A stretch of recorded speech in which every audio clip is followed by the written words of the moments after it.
નમસ્તે વિદ્યાર્થી મિત્રો, હું ઓસમ પાઠક સ્કૂલના શિક્ષક પાંચસુરિયા તૃપ્તિ આજે ધોરણ 10માં સંસ્કૃત વિષયમાં પાઠ 4 જનાર્દનસ્ય પશ્ચિમ સંદેશ એટલે કે ભગવાન શ્રી કૃષ્ણનો અંતિમ સંદેશો આ નાટકનો આજે આપણે અભ્યાસ કરવાનો છે. હવે આ જે નાટક છે એ મહાકવિ ભાસ, સંસ્કૃત સાહિત્યમાં મહાકવિ ભાસ છે એ નાટ્યકર્તા તરીકે જાણીતા છે.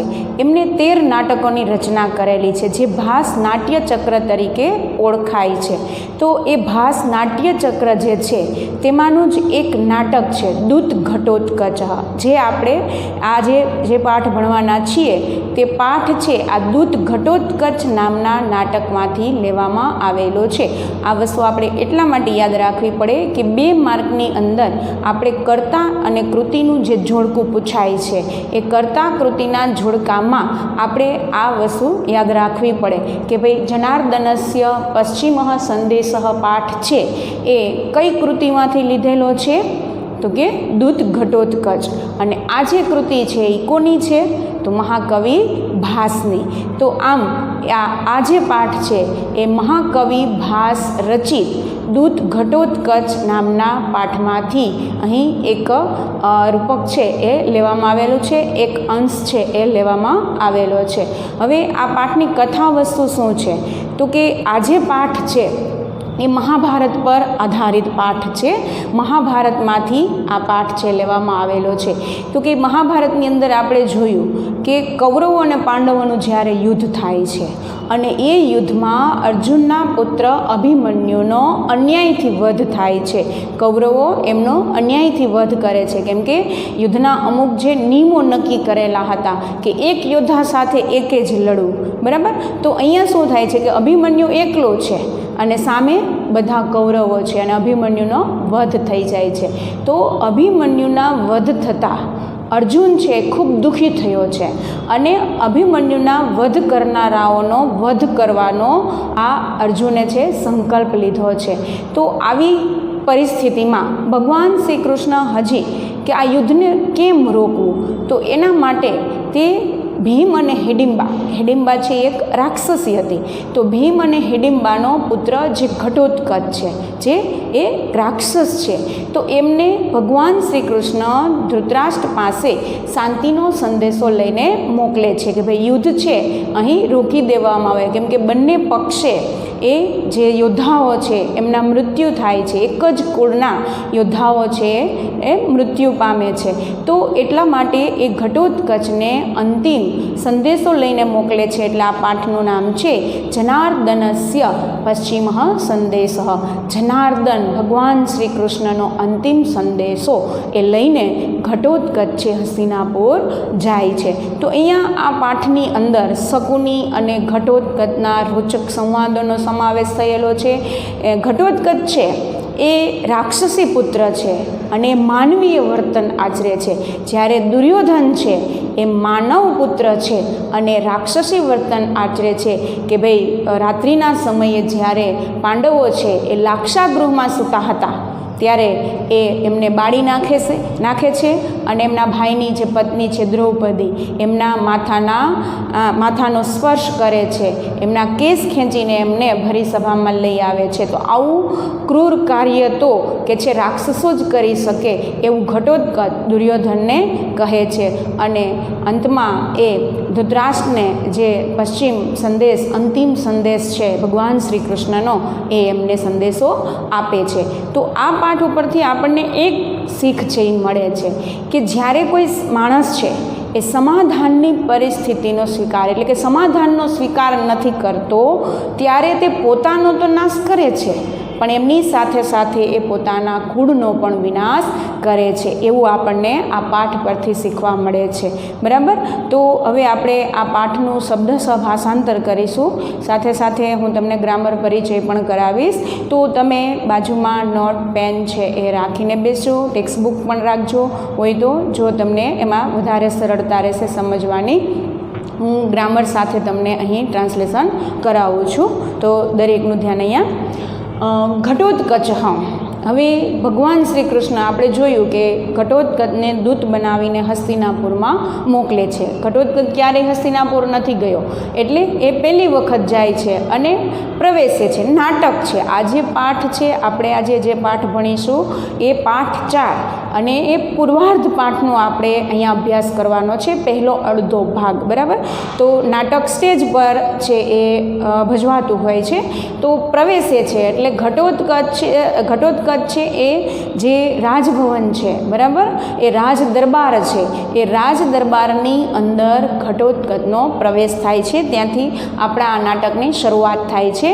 તો કૌંસમાં જે જે શબ્દો આપેલા હોય એ કોઈ સંવાદ નથી હોતો, પણ કોઈ ક્રિયા હોય છે, બરાબર, એ કૌંસની અંદર આપણને લખીને બતાવશે. તો અહીંયા પહેલો જે શબ્દ છે પ્રવિશ્ય, પ્ર પ્લસ વિસ, બરાબર, પ્રવિશ્ય પાછળ ય પ્રત્યય આવેલો છે. તો આપણે શીખી ગયા છીએ કે ત્વા ઈત્વા ય પ્રત્યય આવે એટલે સંબંધક ભૂતકૃદન થાય. તો અહીંયા પ્રવિશ્ય જે શબ્દ છે એ સંબંધક ભૂતકૃદનનો એ રૂપ છે. પ્રવેશીને એનો ગુજરાતી પ્રત્યય ને થાય કે પ્રવેશીને ઘટોત્કચ છે એ રાજ દરબારમાં પ્રવેશે છે. પ્રવેશીને અયે અરે અયમ અત્ર ભવાન, અયમ એટલે આ, અત્ર એટલે અહીં, ભવાન એટલે આપ શ્રી ધૃતરાષ્ટ્ર કે ધૃતરાષ્ટ્ર છો, કે અરે આપ અહીં ધૃતરાષ્ટ્ર છો. એ ધૃતરાષ્ટ્રને એમને ક્યારેય જોયેલા નહીં, મળેલા નહીં, એટલે તરત જ તો એ કાંઈ સંદેશો કહેવા ના લાગે. એટલે પહેલાં એ નક્કી કરે છે કે ભાઈ પાકું કરે છે કે આ ધૃતરાષ્ટ્ર જ છે ને, તો પછી એને સંદેશો કહેવાય. બરાબર, તો અરે અયમ અત્ર ભવાન ધૃતરાષ્ટ્ર, અયમ છે એ સર્વનામનું રૂપ છે. બરાબર, ધૃતરાષ્ટ્ર છે એ પુલ્લિંગમાં છે, એટલા માટે કયું સર્વનામ મુકાણું? અયમ એટલે આ. કે અરે અયે અરે અયમ એટલે આ, અત્ર એટલે અહીં, ભવાન એટલે આપ શ્રીમાન, ધૃતરાષ્ટ્ર છો. ધૃતરાષ્ટ્ર જેને રાષ્ટ્રને ધારણ કર્યું છે, ધૃતરાષ્ટ્ર એ બહુવ્રીહી સમાસ થશે. ધૃતરાષ્ટ્ર જનાર્દન છે, બરાબર, જનાર્દન જે શબ્દ છે એ પણ બહુવ્રીહી સમાસ થશે, કેમ કે એ ભગવાન શ્રી કૃષ્ણની વિશેષતા છે. અનાર્ય સતસ્ય ઉત્પાદયિતા, અનાર્ય, આર્ય એટલે શ્રેષ્ઠ અને અનાર્ય એટલે દુષ્ટ, બરાબર, સારા અને ખરાબ.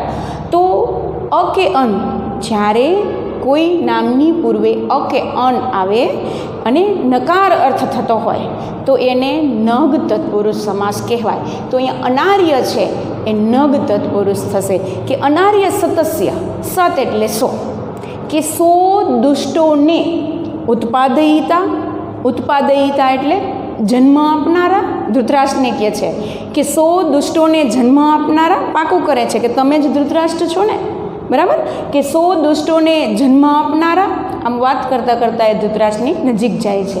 ઉપશ્રુત્ય પાસે જઈને, આ પણ કયો કૃદન થઈ શકશે? તમે કહી શકો ઉપશ્રુત્ય, ય પાછળ પ્રત્યય આવે તો સંબંધક ભૂતકૃદન. પાસે જઈને પિતામહ કે પિતામહ, અભિવાદયે હું અભિવાદન કરું છું. અભિવાદયે વર્તમાન કાળ, આત્મને પદ, પ્રથમ પુરુષ એક વચન, જે ઈ સંધિ થઈ જશે, અ પ્લસ ઈ એટલે એ. અભિવાદયે એટલે હું અભિવાદન કરું છું. ઘટોત્ક, જો અહીંયા ચ નથી આવેલો, ડોટ ડોટ ડોટ, એ અધૂરું વાક્ય મૂકી દે છે, પૂરું નથી બોલતો કે હું અભિવાદન કરું છું ઘટોત્ક, પછી ઊભા રહી જાય છે. ઇતિ અર્ધ ઉક્તે, અહીંયા સંધિ થશે, ઇતિ ત્ય છે તો ઈ પ્લસ અ, બરાબર, નિયમ શું થશે? ઈ પ્લસ અ એટલે ય, તો ઇતિ સંધિ છૂટી પડશે. ઇતિ અર્ધ ઉક્તે, કે ઇતિ અર્ધ ઉક્તે. ઇતિ એટલે આમ, અર્ધ એટલે અડધું, ઉક્તે એટલે બોલીને. આમ અડધું બોલીને એ વાક્ય બોલતા હોય ત્યાં એ અટકી જાય છે અને પછી શું કહે છે? ન કે ના.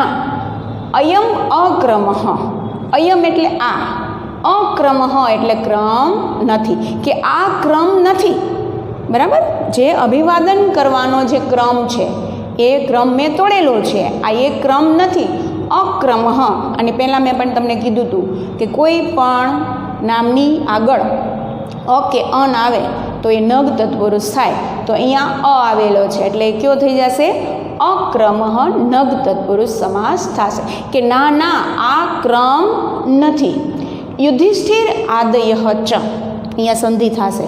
યુધિષ્ઠિર આદય કે યુધિષ્ઠિર વગેરે, ચ મે ગુરુવઃ અને મે ગુરુવઃ એટલે મારા ગુરુજનો, ભવંતમ એટલે આપશ્રીને, અભિવાદયંતી અભિવાદન કરે છે.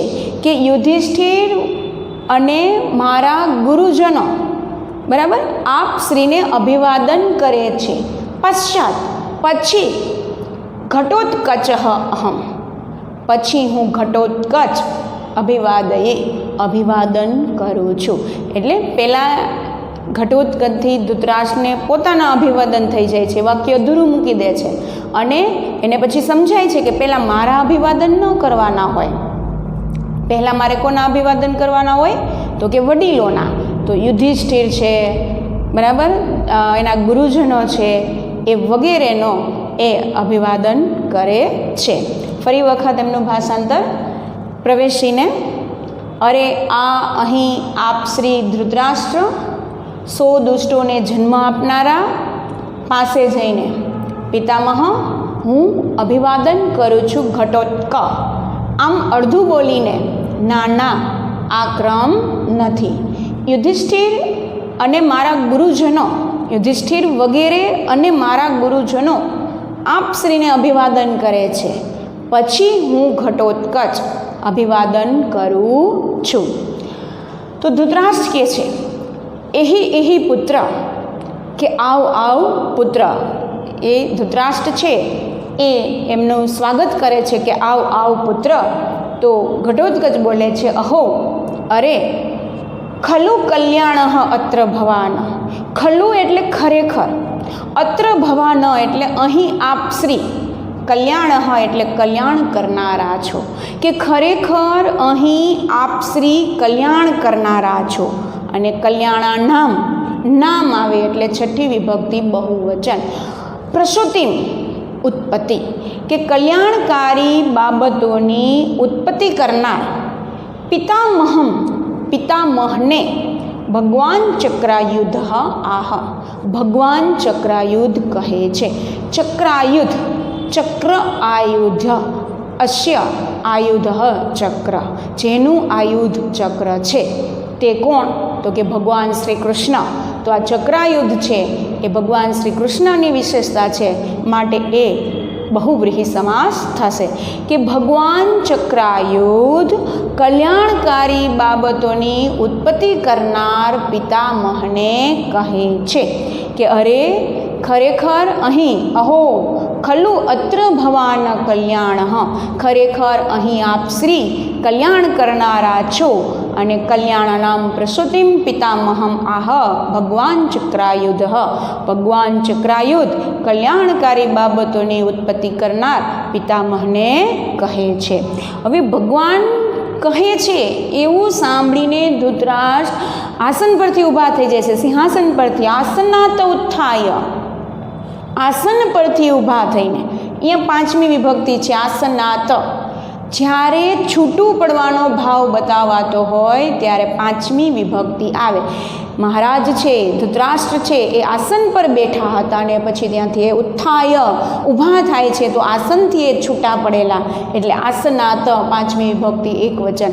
આસન પરથી ઊભા થઈને કિમ આજ્ઞાપયતિ ભગવાન ચક્રાયુધ, કિમ આજ્ઞાપયતિ, શું આજ્ઞા આપે છે ભગવાન ચક્રાયુધ, કે ભગવાન ચક્રાયુધ શું આજ્ઞા આપે છે? તો ઘટોત્કચ કે છે ન ન ન, કે છે ના ના ના. આસનસ્થેન એવ, આસનસ્થેન આસન પર બેસીને, એવ એટલે જ, આસન પર બેસીને જ, ભવતા એટલે આપ શ્રીએ, શ્રોતવ્ય સાંભળવો જોઈએ, તવ્ય ઇતવ્ય અનિયય એ વિદ્યર્થ કૃદંત થશે કે આપે આસન પર બેસીને જ જનાર્દનસ્ય સંદેશઃ શ્રોતવ્યઃ, જનાર્દનનો સંદેશો સાંભળવો જોઈએ. જનાર્દનસ્ય ષષ્ઠી વિભક્તિ એકવચનનું રૂપ છે કે આપે આસન પર બેસીને જ જનાર્દનનો સંદેશો સાંભળવો જોઈએ. ધૃતરાષ્ટ્ર યજ્ઞાપયતિ ભગવાન ચક્રાયુધ, કે ભગવાન ચક્રાયુધ યદા એટલે જેવી આજ્ઞાપયતિ જેવી આજ્ઞા આપે છે. વર્તમાન કાળ ત્રીજો પુરુષ એકવચન પરસ્મય પદનું રૂપ છે કે ભગવાન ચક્રાયુધ જેવી આજ્ઞા આપે છે. ઉપવિશતિ એમ કહીને ધૃતરાષ્ટ્ર છે એ ફરી પોતાના આસન પર બેસી જાય છે. તો આપણે જોયું કે અહીંયા ધૃતરાષ્ટ્ર અને ઘટોત્કચ એ બે વચ્ચે જે સંવાદ થયેલો છે, બરાબર, એ સંવાદ અહીંયા આપણે આટલો જે પાઠ છે એમનું ભાષાંતર જોયું. ત્યાર પછી હવે જોઈએ, ત્યાર પછી ઘટોત્કચ ધૃતરાષ્ટ્રને કહે છે કે પિતામહ શ્રૂયતા, પિતામહ સાંભળો, હે વત્સ અભિમન્યુ, કે હે પુત્ર અભિમન્યુ, હે વત્સ કુરુકુલ દીપઃ, કે હે વત્સ હે પુત્ર કુરુકુળના દીપકરૂપ.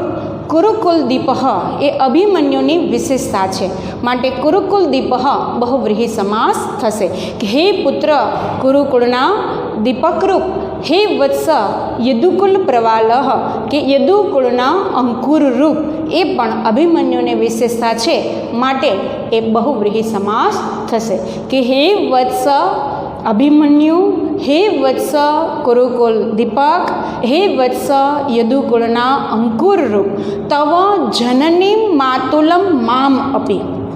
તવ એટલે તારી, જનનીમ એટલે માતાને સુભદ્રાને, માતુલમ એટલે મામાને ભગવાન શ્રી કૃષ્ણને, અને મામ અપી મને પણ પરિત્યજ્ય, ય પ્રત્યય આવે છે સંબંધક ભૂતકૃદન, છોડીને, પિતામહમ દ્રષ્ટુમ આશયા, દ્રષ્ટુમ તુમ એ તુમ, ટુમ તુમ ધૂમ, બરાબર, એવા જે પ્રત્યયો હોય ધાતુને તો હેત્વર્થ કૃદન થાય. દ્રષ્ટુમ એટલે જોવા માટે, આશયા આશા મૂળ શબ્દ છે, એની તૃતીય વિભક્તિ એકવચન રૂપ છે આશયા.